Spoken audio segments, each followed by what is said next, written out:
Yos, apa kabar? Halo, ya apa kabar? Kabar baik, Oke, kabar baik ya. Oke, betul. aku jawab dulu ya. Miss Ellen gimana? Kabar baik juga? Kabar luar biasa. Wah, luar biasa. Oke. Yos, hari ini kita mau bahas tentang apa nih? Kalau kamu ngelihat market gimana? Market saat ini nih. Tadi IHSG Mhm. kan turun ya, pada profit taking. Nah, Yosua kalau ngelihat market dalam jangka pendek dan dalam beberapa bulan ke depan gimana? Oke, marketnya kalau kita lihat ini kan terkait juga nih semua tentang ini nih apa yield ya, yield obligasi Sun di Amerika Serikat itu kan naik spike up ya kan, dan itu menyebabkan ketakutan juga nih bagi para investor apakah di tempat lain ataupun di negara lain juga yieldnya akan naik. Ternyata juga kejadian gitu kan. Tadi pagi-pagi sebelum ISG buka juga Jepang Nikkei juga turun kan, Kospi juga turun. So indikasinya memang dari awal dari pagi juga udah ada indikasi bahwa ISG kita bisa turun kan. Itu terkait semua karena yield obligasi di sana itu merangkak naik gitu kan ya. Ke depan gimana jangka pendek ya, kita sih masih agak sedikit inilah ya. Sedikit menunggu yieldnya apakah akan turun lagi atau tidak. Plus satu lagi yang ditunggu itu secara umum adalah suku bunga. Nah, itu kuncinya nanti ya, suku bunga. Suku bunga di Amerika Serikat akan diumumkan minggu ini dan juga suku bunga Indonesia juga akan diumumkan hari ini.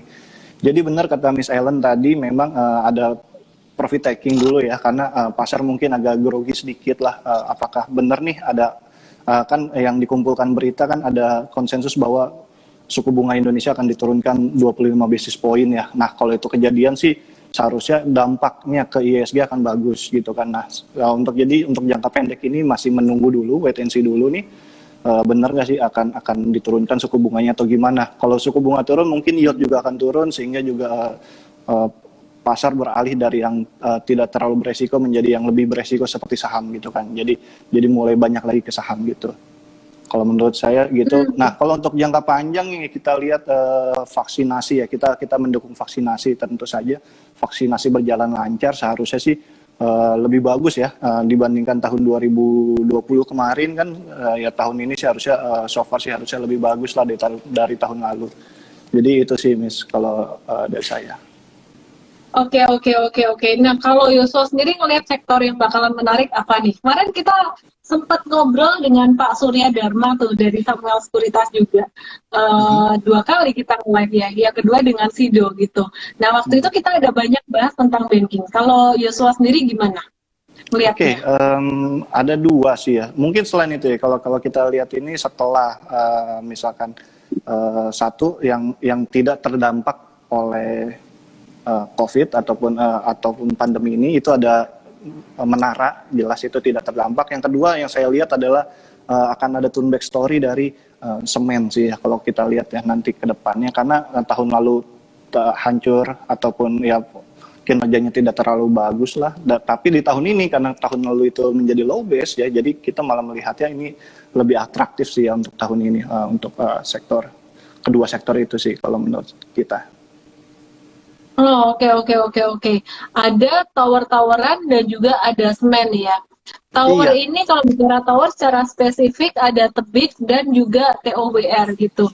Nah, tebik ini buat saya juga cukup menarik ya. Dia itu sempat Mhm. turun sampai ke level 2070-an dan ini di area support banget gitu. Kalau Yosua ngeliat tebik gimana? Oke, tebik itu kan sebentar lagi dari segi sentimennya ya, kalau boleh, itu adalah dia mau merilis ataupun mengeluarkan dividen nih, dividennya sebesar secara total itu 1,55 triliun. Dividen yang cukup besar untuk tebik ya kan. Dan itu secara total, dan market kapitalisasi dia sekarang itu 49 triliun, sehingga kalau dibagi aja kan kita udah dapat dividen yieldnya. Itu berarti apa namanya yang didapat oleh investor kalau beli dengan harga sekarang itu sampai 3,1%, which is itu cukup besar ya untuk dividen di Indonesia. Apalagi kalau mengingat suku bunga kita juga kan kecil ya sekarang kan, udah turun terus, jadi itu juga oke sih untuk dia. So jadi secara umum untuk TBIG ya lumayan oke sih, apalagi sentimen yang tadi kan tentang itu. Plus satu lagi, dia mau mengakuisisi ada 3.000 menara ya dari TBK juga namanya IBST ya, itu juga mau diakuisisi. Nah, kalau asetnya banyak, nah ini bagi yang belum mengerti mungkin tentang menara, kalau semakin banyak menaranya itu akan semakin powerful untuk mereka untuk mendapatkan mengenerate lebih banyak lagi ke apa namanya pendapatan mereka gitu.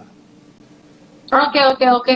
Cuma tebik ini aku perhatikan dia punya debt to equity ratio 4,2 kali. Terus kayak apa namanya rasio likuiditinya cash dibandingkan utang lancarnya juga kecil banget 0,07 kali. Kalau Yosua ngelihat ini gimana resiko dari utangnya? Nah, sebenarnya kalau melihat secara umum langsung begitu memang terlihatnya semua orang juga tahu pasti akan sedikit tanda kutip lah ya menghindari saham-saham yang seperti ini, benar ya Miss ya. Nah, cuma kalau dilihat ini hutangnya ini sebenarnya dipakai untuk membeli menara. Nah, jadi gini Miss, kalau tentang menara itu adalah ketika bukan hanya TBIG ya, TOR juga ya, dan sebenarnya secara general di sektor infra itu mereka punya apa namanya net debt to EBITDA ataupun rasio-rasio seperti DER dan lain-lain juga tinggi-tinggi juga kan. Kenapa bisa begitu? Karena mereka memang harus ataupun mempunyai capex yang besar. Nah, untungnya adalah yang paling beruntungnya ketika membuat satu menara ya kan, itu sudah sudah ada kontrak dengan operator. Nah, kita bisa misalkan di situ adalah Telkomsel. Telkomsel menyewa menaranya milik TBIG ataupun TOWR ya, itu selama 10 tahun. Nah, untuk membangun menara itu, satu menara itu Miss, itu memerlukan sekitar 1 miliar rupiah. Ya. Itu bukan harga yang kecil kan. Maka mereka akan meminjam dari mana? Dari bank. Nah, bank memberikan uang ya, makanya itu kelihatannya seperti besar gitu kan. Nah, cuma sampai detik ini, ketika mereka mau meminjam ke bank, bank juga melihat kan, wah net debt EBITDA-nya seperti apa, ataupun debt to equity-nya seperti apa. Ternyata masih boleh. Kenapa boleh? Karena tadi, Miss, kuncinya adalah di kontrak. Kontrak dengan Excel, dengan Indosat, dengan tadi ada Friend, ada Telkomsel di situ ya. Karena jadi ada kontrak yang tidak bisa diputus di tengah jalan, dan itulah yang menyebabkan kalau dihitung-hitung ya, IRR-nya itu kalau satu menara disewa satu operator itu akan sudah balik modal itu 7 tahun. Padahal kontraknya itu 10 tahun. Berarti ada keuntungan 3 tahun. Nah, itu. Jadi bank aja berani, otomatis harusnya sih para investor juga harusnya lumayan oke sih kalau untuk situ sih. Oke. Valuasinya memang agak mahal ya. Di PBV 8,21 kali, tapi masih di bawah rata-rata sih teman-teman, di bawah rata-rata 10,66 kali. Kemarin juga di kuartal ketiga tahun 2020 laba bersihnya naik 22,8% year on year, didorong oleh pendapatannya juga, dia pendapatannya naik 13,5% juga gitu, menjadi 3,9 triliun rupiah. Kalau Yosua ngelihat Tebik dibandingkan dengan Tower, itu gimana persaingannya? Terus secara saham, harga saham, valuasi, dan juga tingkat risiko hutang, terus pengembangan, dua ini mana sih yang lebih menarik? Plus satu lagi, nanti si ini ya, Telkom kan dia mau IPO-in anak usahanya Mitratel gitu. Oke. Untuk TBIG atau TOR ya, kan ataupun secara umum dulu Telco Infra ini sebenarnya sangat menarik ya. Kalau Miss lihat di chart ya tahun 2020 kemarin, Miss bisa lihat sendiri itu di situ ketika ada pandemi, awal-awal pandemi masuk ke Indonesia, itu kan turun semua, ya kan turun semua tuh. Nah, tidak tertutup juga untuk TOR dan Tebik, mereka juga turun kan, karena memang secara umum ataupun secara resikonya sudah sistematis waktu itu. Nah, bisa Miss lihat sendiri itu di situ siapa yang duluan untuk mengalami recovery. Nah, kalau tidak salah TOR dan TBIG adalah dua saham yang recovery-nya sangat-sangat cepat ya, sangat masif. Jadi mereka bikin V-shape gitu kan. Nah, kenapa? Karena ketika sudah turun dalam, para investor itu langsung berpikir kena dampak negatif nggak ya dari COVID ya kan kayak gitu kan ya. Mungkin ada yang beberapa yang kena, misalkan kayak Ralphs harus tutup ataupun Starbucks harus tutup, ya MAPI juga kena kan. Nah, tapi apakah dengan menara ini apakah akan terkena? Kan tadi di awal saya udah bilang kan ya, kalau mereka punya kontrak yang tidak bisa diputus ya, minimal 10 tahun gitu kan. Nah, dengan kontrak itu otomatis langsung berpikir, oh iya harusnya tidak kena nih. Makanya pasar dari resiko sistematis yang turun jauh, akhirnya lebih rasional, akhirnya tahu dia tidak akan kena pandemi, bahkan sekarang malah bagus kan. Makanya dia harga sahamnya juga melonjak lagi setelah itu kan. Recovery sangat cepat lah untuk kedua saham ini. Itu. Nah, dari sisi kemarin ya kita sampai sekarang mungkin kan sama lah, Amis juga dan saya juga sekarang kan lagi melakukan yang namanya IG Live seperti ini kan. Ini butuh internet, betul kan? Nah, butuh internet berapa banyak ya? Miss anaknya sudah sekolah? Oh udah. Sekolah saham juga udah. Sekolah, wow bagus. Sekolah kan sekarang online kan ya? Online kan? Iya. Ya, sekolah online kan berarti butuh data, betul ya? Butuh data. Data. Nah, bayangkan yang tadinya misal kita sebut Indosat punya satu menara, itu cukup untuk menjangkau misal itu sekitar 1 kilometer, ya kan? Bukan menara apa? Satu BTS yang ditempel di menara ditempel di menaranya si TOWR ataupun TBIG gitu kan. Nah, tadinya cukup karena yang makanya sedikit. Tiba-tiba dengan adanya pandemi yang seperti ini, semua orang di rumah, semua orang memakai internet, semuanya yang tadinya kuper ya, tiba-tiba jadi harus melek internet, melek gadget semua. Akhirnya mereka kewalahan. Nah, mereka harus menambah namanya BTS baru. Jadi dari tadinya cuma punya satu, Indosat harus punya di sini lagi, harus punya di sini lagi, harus punya di sini lagi, supaya bandwidth-nya ini cukup untuk menjangkau semua. Nah, cara yang paling gampang adalah menyewa menara yang sudah jadi milik kedua perusahaan ini, yaitu punyanya si TWR ataupun si TBIG gitu kan. Dan jadi setelah adanya WFH, terus adanya sekolah online kan, pelajaran jarak jauh ya, PJJ itu ya. Nah, itu menyebabkan para operator seperti Telkomsel, Indosat, XL, Friend dan lain-lain itu makin banyak menyewa menara-menara milik perusahaan-perusahaan menara, dan itu mereka blessing. Jadi sekarang mereka panen nih di tahun 2020 dan di 2021 kemungkinan besar mereka akan panen, sehingga itu bagus untuk mereka. Nah, mana yang bagus, TBIG atau TWR ya? Secara umum saya bilang dua-duanya bagus, tapi karena harga TBIG yang sudah naik cukup kencang ya, dengan target price kita juga secara valuasi itu di 2000-an, jadi sudah sampai gitu kan. Nah, kita masih melihat yang ada peluangnya untuk mengejar itu adalah TWR ya.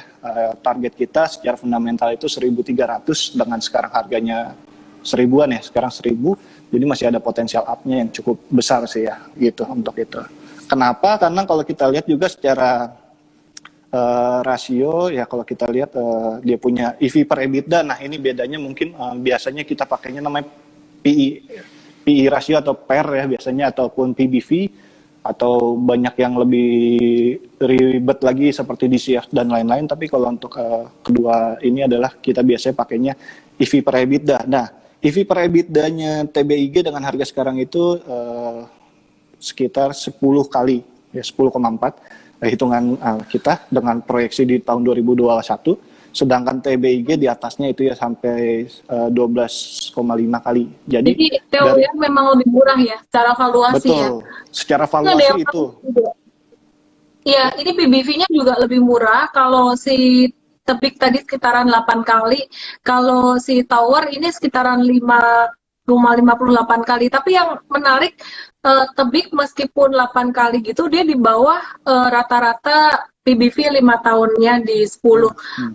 Yang TOWR ini malah di atas, meskipun 5 kali di atas rata-rata PBV-nya di angka 4,48. Mungkin karena dia udah banyak naik tinggi juga, jadi kayak yang tadi Yosua bilang. Terus yang menarik lagi dari si Tebik ini, dia tuh konsisten ya bagi dividen. Dalam 4 tahun ini dia bagi dividen 2 kali dalam setahun, dan rata-rata dividen yield-nya dia lumayan loh, sekitaran 2,1% gitu. Mm-mm. gitu ya. Jadi menarik ya. Kalau Yusuf melihat tahun 2021 ini si Tebik bakalan bagi dividen lagi nggak? Iya, tadi kan sebentar lagi ini dia melakukan RUPS LB ya, itu sekitar yang tadi ya 1,5 triliun itu akan dibagikan, itu dividen yieldnya itu sekitar 3,1% hitungan saya dengan harga sekarang berarti ya, itu satu. Dan apakah itu kan pakai buku tahun 2019, dan 2019 dia punya laba itu ditahan supaya mau mengakuisisi beberapa menara milik Indosat ataupun si Excel di tahun 2020. Tapi ternyata tidak dapat ataupun harganya tidak cocok, sehingga ya mau tidak mau ya sekarang ternyata ada sisa, ya harus dibagikan ke para pemegang saham kan. Itu. Nah, tahun ini seperti apa? Saya sih sebenarnya TBIG dan TWR lah ya, dua-duanya ini sebenarnya masih growth, kalau kita bilang apa ya, growth company ya. Jadi so far seharusnya dia punya capex ini masih besar, mereka masih bisa untuk menambah menara-menara baru lagi, sehingga kalau mereka butuh dana, jadi kemungkinan besar butuh dana yang cukup banyak, sehingga harusnya sih masih butuh ya. Jadi harusnya dividennya sih, kalau saya sih malah berharapnya tidak terlalu banyak gitu kan, karena jadi untuk long term growth-nya lebih bagus lagi kalau menurut saya, kalau dividennya tidak Iya. terlalu banyak untuk saat ini gitu. Sebenarnya kalau aku ngelihat tower ini, dia tuh tower dan tebik ini memang banyak banget fund yang suka juga. Dan Hmm. kalau tower ini dia tuh termasuk perusahaan yang punya menara telekomunikasi independen, tidak terafiliasi dengan mobile network operator, itu terbesar di Indonesia.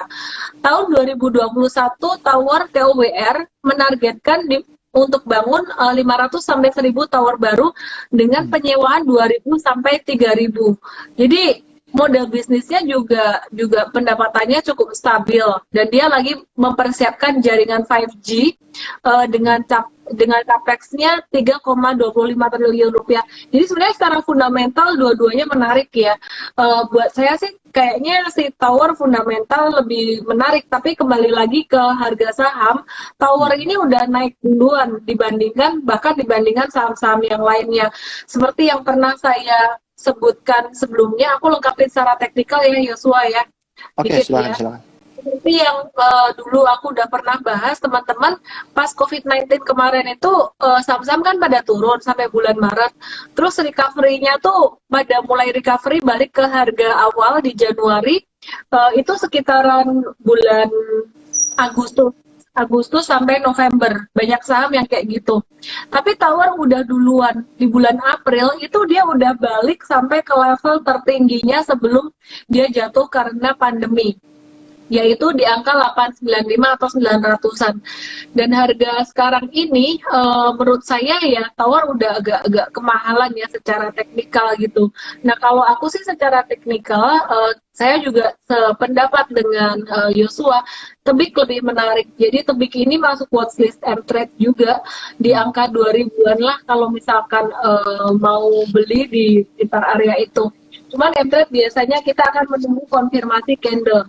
Kalau Hmm. candlenya merah tajam gitu, merah tebel, meskipun dia di angka 2000 kita nggak ambil gitu. Jadi member meskipun saya sebut di sini jangan komplain ya, karena nanti kalau untuk aksi beli pastinya kita akan kasih tahu duluan ya, kita akan kasih tahu Hmm. secara real time. Oke.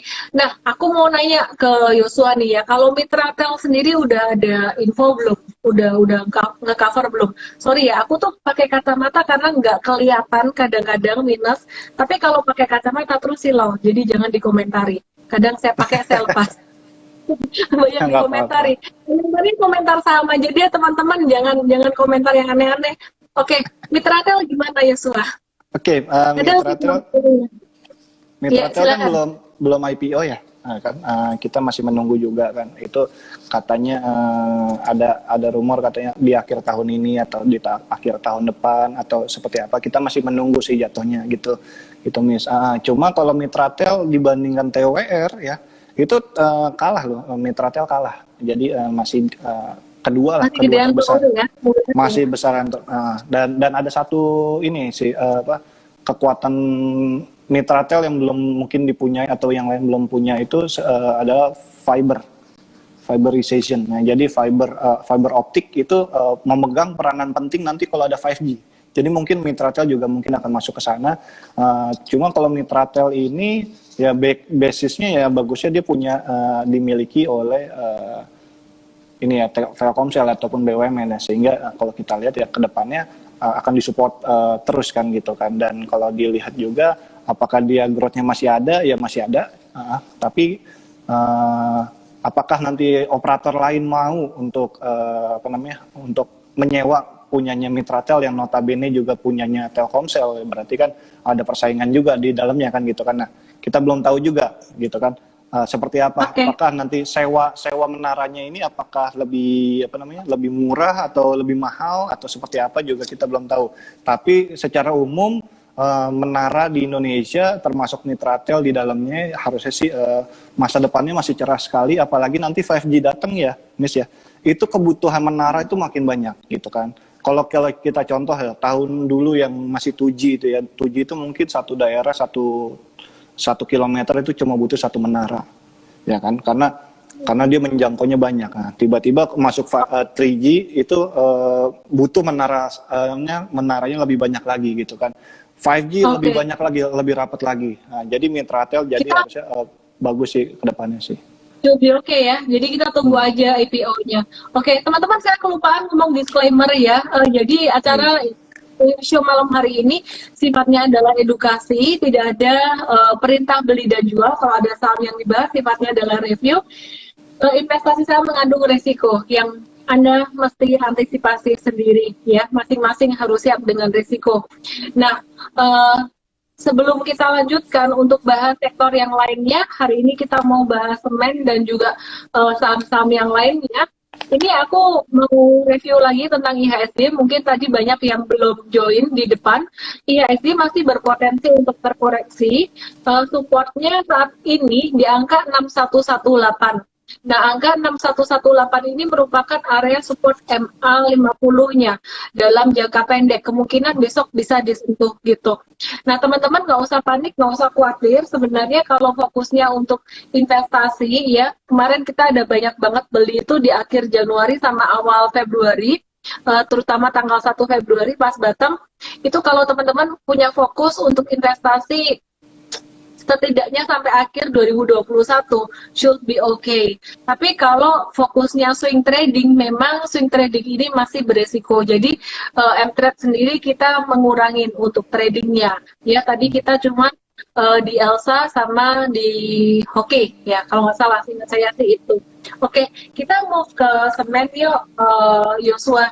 Jadi yang menarik dari semen ini ada pengaruh juga dari Omnibus Law dan juga dari SWF. Nah, tadi ada yang nanya gimana sih dampaknya SWF ke PTPP, itu udah saya bahas di live kemarin-kemarin ya. Sedangkan kalau untuk selain PTPP, sebenarnya yang lebih kedampak adalah waskita. Nah, pastinya dengan adanya pembangunan ini, semen juga pasti akan kedampak positif karena semuanya kan punya BUMN juga, punya pemerintah gitu. Oke, gimana pandangan Yosua untuk 3 emiten semen, SMGR, kemudian banyak ya sebenarnya, SMGR, INTP, SMBR, dan juga SMCB. SMCB, oh iya, oke. So far kalau dilihat, saya mau kasih data dulu mungkin ya, hari ini ataupun secara umum itu asing tuh masuknya lebih banyak ke basic industry ya, Miss ya. Itu salah satunya ya, dua dari beberapa basic industry itu ada si SMGR dan Indosemen juga ya. Bisa kita kasih lihat datanya atau saya omongin aja nih, Miss? Boleh, silakan. Boleh ya. Silakan dibahas. Oke, kita bahas coba ya. Boleh, coba.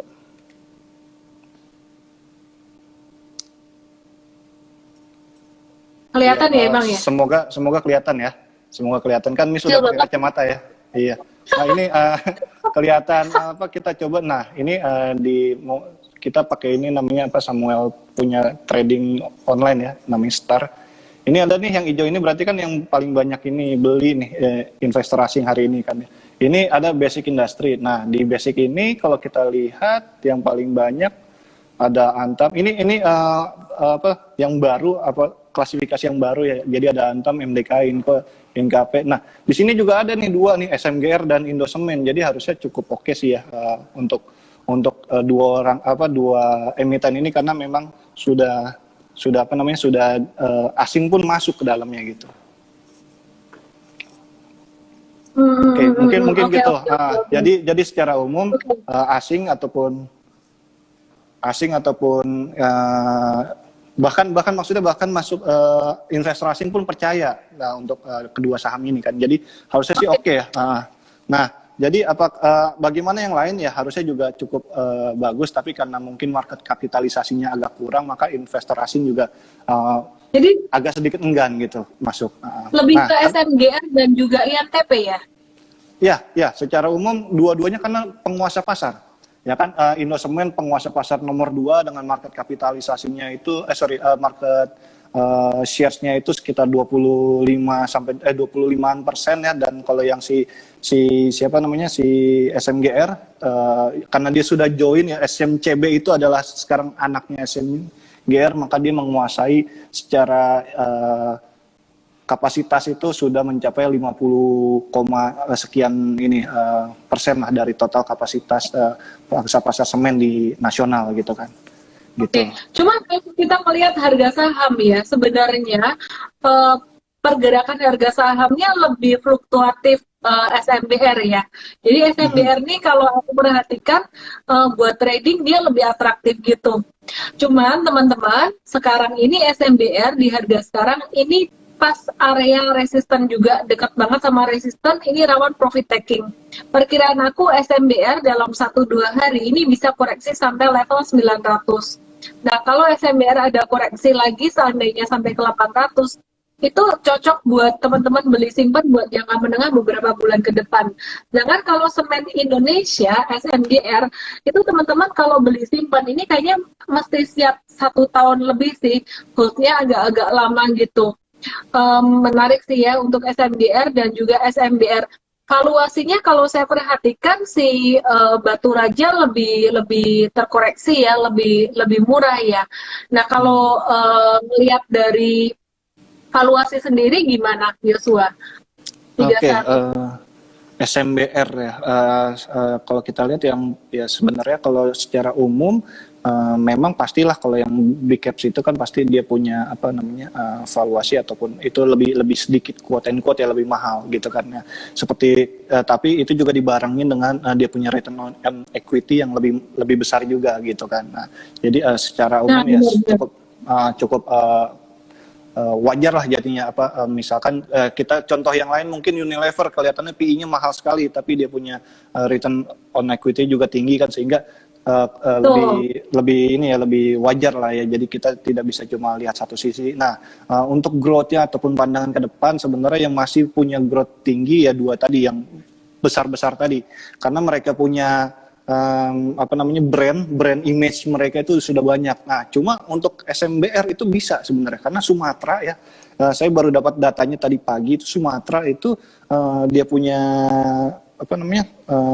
konsumsi semen di Januari itu naik, ya kan? Tapi walaupun di Indonesia itu sebenarnya turun. Jadi yang ada hanya 2 pulau yang bagus di Indonesia, hanya ada 2 daerah di Indonesia yang naik ya konsumsi semennya, yaitu adalah pertama si Sumatera plus Jawa, tapi kecuali Jakarta dan juga Jawa Timur semuanya bagus. Jadi dari situ harusnya terrefleksikan, harusnya semen Batu Raja juga harusnya sih akan mendapat benefit yang lebih baik ya gitu.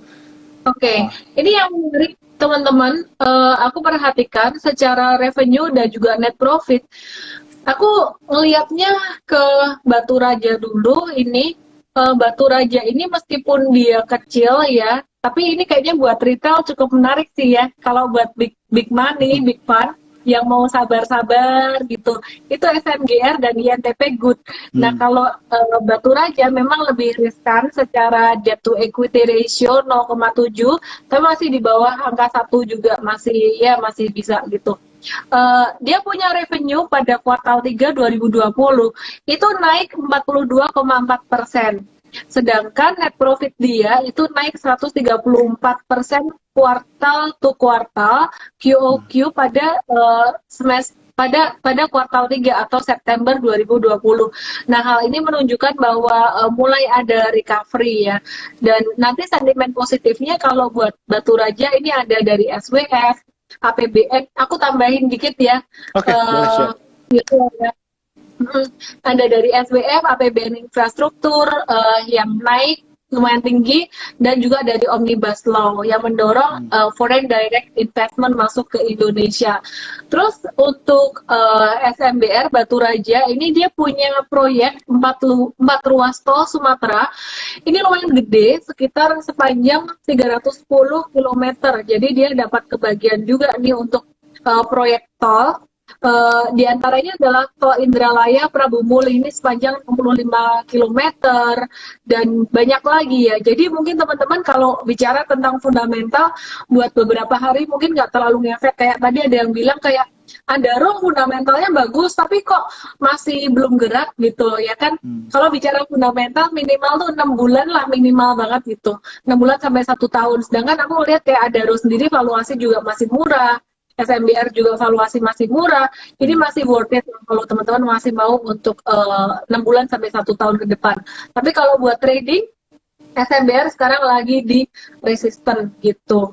Nah, ini yang menarik nih, SMBR Batu Raja tuh ada kerjasama dengan Semen Indonesia pada November 2020 kemarin itu dengan membentuk Indonesia Cement Research Institute atau ICRI yang bergerak di bidang riset semen dan building material. Nah, tujuannya untuk dia bisa menciptakan produk yang lebih inovatif gitu. Nah, jadi menarik banget ya ada kerjasama juga gitu dengan SMGR. Oke. Nah, kalau selain sektor semen sendiri, aku belum bahas teknikalnya nih. Teknikalnya untuk SMBR tadi aku udah bilang dekat dengan resisten. Kalau untuk semen Indonesia, SMGR ini resistennya ada di angka 11.900. 11.900 ini bisa tercapai dalam rentang waktu kurang dari 3 bulan. Ya, kira-kira itu agak-agak slow untuk semen Indonesia, tapi steady, bagus. Jadi teman-teman yang cari alternatif untuk investasi yang nggak terlalu bumpy, boleh pilih itu. Sebelum kita move ke sektor yang lainnya bersama dengan Yosua dari Samuel Sekuritas, kita mau bahas dikit, ada question ini. Samuel Buntoro, komennya lucu banget. Ini caranya for sale malam-malam gimana? Saya mau jual hoki saya sekarang ini. Hoki itu masih uptrend, masih uptrend ya teman-teman. Kalau aku perhatikan, let's see tomorrow ya, malam hari ini habis nge-live tidur aja lah. Oke, terus kemudian ada pertanyaan lagi tentang Star. Jelasin dikit dong tentang aplikasi Star. Ini ada yang nanya juga, Star sosialisasi, aku nggak ngerti juga maksudnya gimana. Coba dong jelasin dikit tentang Star, kelebihannya apa gitu. Wah, oke. Star kebetulan di belakang saya juga ada tulisannya Star ya. Itu ya Star salah satu online trading yang cukup booming lah ya di sini di Indonesia dengan kalau dibilang itu banyak yang komen adalah cepat ya. Yang penting itu cepat, satu. Yang kedua juga user friendly ya, dan juga kalau dilihat juga mau masuk ataupun mau buka akunnya juga lumayan cepat gitu kan ya, mungkin 1 hari jadi gitu. Kan ada beberapa yang bilang, yang lain ada beberapa yang cukup lama ya. Ya. Star pakai bank apa? Bank BCA bisa, bank ya mungkin BCA dulu sih. Mau nanya nih, sekarang tuh kan pembukaan rekening saham tuh aku sempat dengar dari temanku di beberapa sekuritas kan lama banget saking boomingnya market saat ini. Ada yang sampai 10 hari, ada yang sampai 3 minggu gitu nggak jadi-jadi. Kalau di Samuel sendiri berapa lama? Ya rata-rata 1 hari ya, belum ada yang komplain sih sampai detik ini kan ya. Jadi yakin 1 hari jadi? Yakin. Selama ini sih 1 hari 1 hari jadi iya. Saat ini ya beberapa boleh coba. Ada sampai 3 minggu, bayangkan 3 minggu. 3 minggu. Oke. Iya, Kalau gitu ya, kita boleh, mungkin boleh, boleh. mungkin lebih cepat kali ya, mungkin karena lebih Teman-teman, efisien ya, kali atau gimana, kita kurang tahu juga yang lain gitu. oh, singkatan apa, Star? Ya, Samuel, Samuel singkatan apa? Trading. Halo, kenapa? Aplikasi Samuel gitulah ya. Aplikasi Samuel, oh ya, Star Trading. Ya, apa? Iya, Gimana? oke. Iya, oke. Nanti kalau soal komisi transaksi berapa, tanya salesnya aja lah ya, Ya, Yosua nggak boleh. ngerti itu kan. Yosua Ya, analis kalau disuruh komisinya jawab iya. ini. Oke, yang jelas pokoknya bicara tentang kecepatan, buka rekening lumayan cepat ya. Cio Betul. satu hari jadi, makanya saya kaget juga nih satu hari jadi. Oke, oke, oke. Kita mau bicara tentang sektor apa lagi nih? Yosua cover sektor apa? Oke, mungkin bisa rokok ya. Rokok juga kan masuk stok picknya Miss Ellen juga ya kalau nggak salah ya. Ya, boleh dibahas. Aku suka banget GGRM itu valuasinya super murah. Meskipun semua orang bilang kayak, wah itu saham itu nggak bagus, suka rokok naik dan Hmm, segala hmm, macam. hmm, Tapi ya pikir hmm, kayak nggak make sense aja. Ini perusahaan super gede, super bagus, valuasi hmm, murah gitu masih juga nggak ada yang mau gitu. Tapi hmm. nggak tahu kalau menurut Yosua gimana? Oke, jadi gini, HMSP juga suka atau gudang garam saja? HMSP aku suka juga. Kalau Oh, HMSP aku suka profit marginnya dia lebih lebar gitu. Tapi oh kalau ya. si gudang garam ini aku sukanya dia itu dia valuasinya super super murah banget gitu. Kalau menurut Oke, kamu gimana? ya ya ya. Gudang garam dan HMSP ya, HMSP pasti kalah murah ya dibandingkan gudang garam juga kan ya.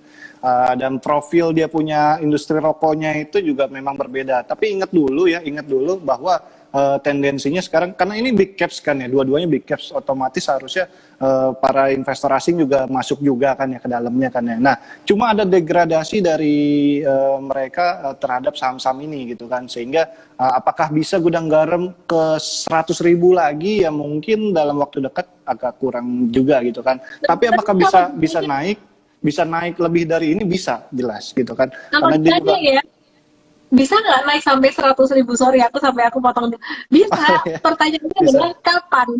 Nah, itu dia. Kapan waktunya gitu?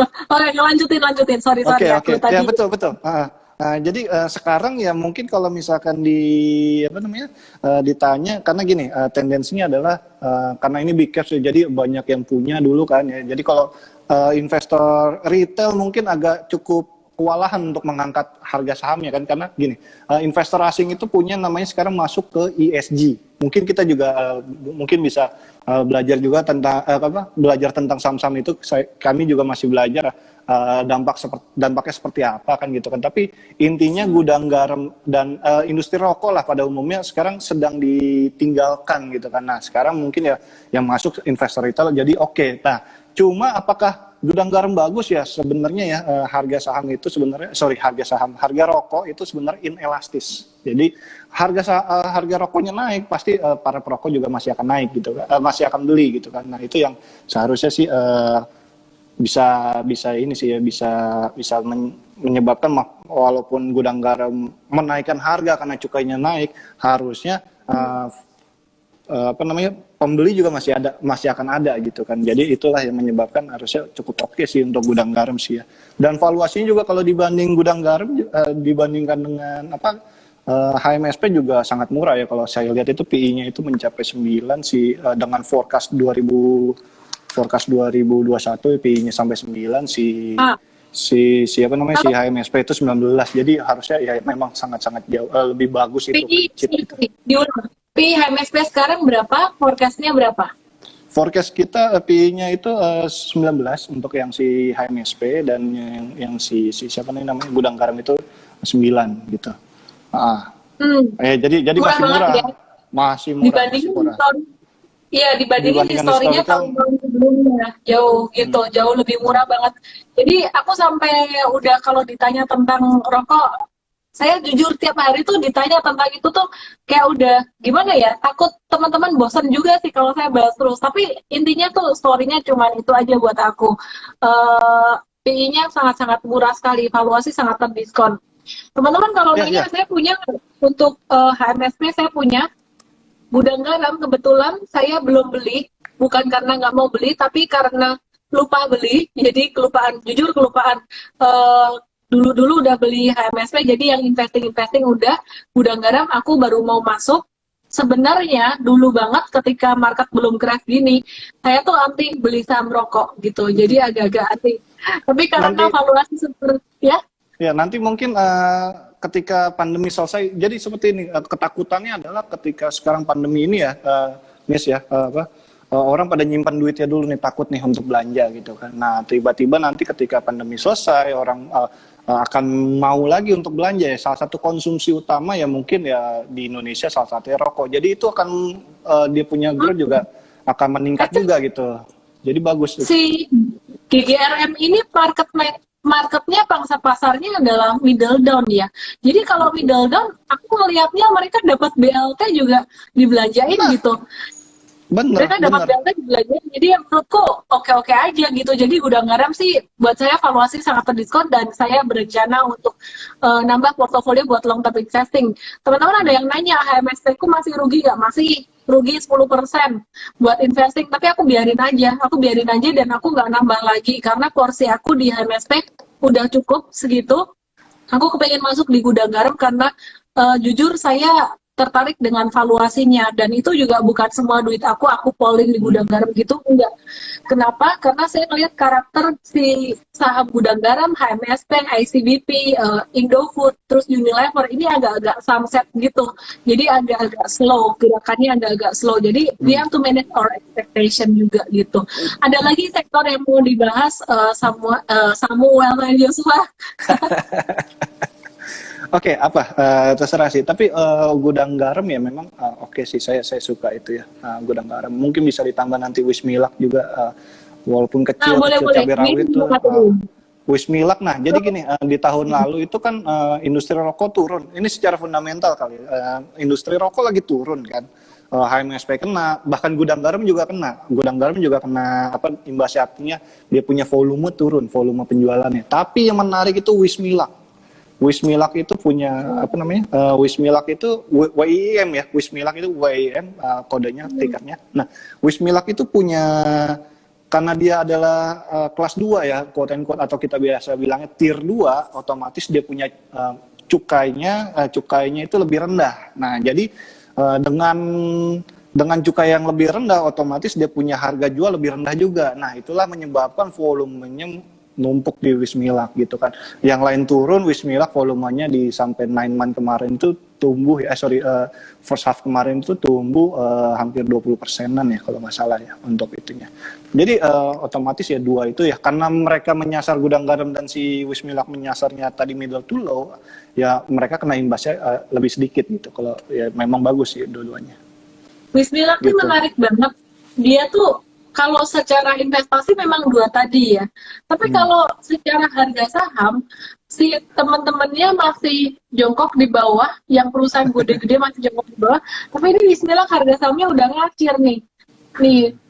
Ini dari tanggal 1 Februari sampai tertingginya kemarin itu naik 100% loh. Naik 100%. Dan kita nggak masuk sih. Cuman ini jadi watchlist buat M-Trade. Jadi kita tungguin Wismilak ini, perkiraan aku ukur ya, sekitaran dia bakalan koreksi sampai di level berapa ya. Tunggu ya, di level. Nah, teman-teman yang di M-Trade, aku cek ya, udah ada belum kontennya WIM. Kalau nggak ada, besok kita buatin analisisnya buat si WIM. Boleh. Iya, Mau lihat juga dong. Iya, kita WIM ini nungguin koreksi di level 700 gitu. Jadi 700 sampai ya sekitaran 700 sampai 720 di sini, 700 sampai 720 WIM. Nah, kita mau buy on weakness sekitaran itu karena naiknya kemarin udah kekencang banget. 700 sampai 750 lah itu buat buy on weakness gitu. Interesting ya. Joshua, mungkin ada yang mau disampaikan lagi dari Samuel Sekuritas sebelum kita akhiri perjumpaan malam hari ini. Oke, jadi tadi ya mungkin menyambut yang tadi tuh yang Miss Ellen juga tadi kaget kan ya. Ya, kita memang untuk registrasi online memang cukup cepat ya. Pembukaan kita untuk akun online trading kita start tadi ya, Samuel Trading Active Real Time itu singkatannya. Samuel Trading Active Real Time, maka disingkat jadi STAR. Ya, itu untuk membuka online trading di situ ya kita, karena tadi juga kelihatan banyak yang nanya juga, itu online jadinya 1 hari tadi, jadi cukup oke. Kalau mau buka silahkan, ataupun mau melihat-lihat dulu bisa ke IG kita ya di @samuelsekuritas_indonesia, kita tanya-tanya aja langsung di situ, ada adminnya, atau bisa di DM saja situ, jadi lebih tahu, lebih kenal lagi gitu untuk Samuel Sekuritas. Iya, tadi ada yang komen dikacangin, nggak dikacangin ya, aku merhatiin dan aku merhatiin data. Aku sambil liatin laptop nih, di sini ada laptop, aku sambil ngeliatin ini nih. Ya, jadi teman-teman yang mau buka account di Samuel Sekuritas boleh follow Instagram Samuel Sekuritas ya. Thank you buat Yosua dan juga teman-teman semuanya. Yang mau ikutan SODV langsung aja ke ellendesne.com/SODV dengan kode promo FEB17. Yang mau daftar mtrade langsung ke mtrade.id. Kita mau kasih giveaway buat 3 orang. Buat 3 orang ya. Pemenangnya hari ini. Ada pertanyaan dari saya. Aku mau kasih pertanyaan tentang tadi kita bahas sektor apa aja gitu. Sebutin minimal 2. Sebutin minimal 2.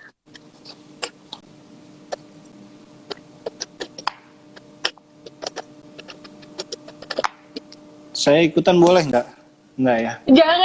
Jangan. Nanti kamu tak kasih sendiri terpisah. Edwin Nurwinata, ada Pak Edwin, saya masih ingat loh Pak. Satu, kemudian thank you ya Pak Edwin, udah nonton ini, ngikutin lama banget, ngikutin saya udah lama banget. Ivan Fernandez Konstruksi, sebenarnya enggak sih tadi, tapi ya udahlah. Bali Business Advisor, sekalian aku iklanin. Semen rokok tawar, oke. 3 pemenangnya langsung DM langsung DM saya dengan kode MT7 nama email dan WhatsApp. Terima kasih buat teman-teman semuanya. Terima kasih Yosua dan juga Samuel Sekuritas. Saya Ellen May. Salam profit. Thank you Yosua. Thank you. Bye. Bye.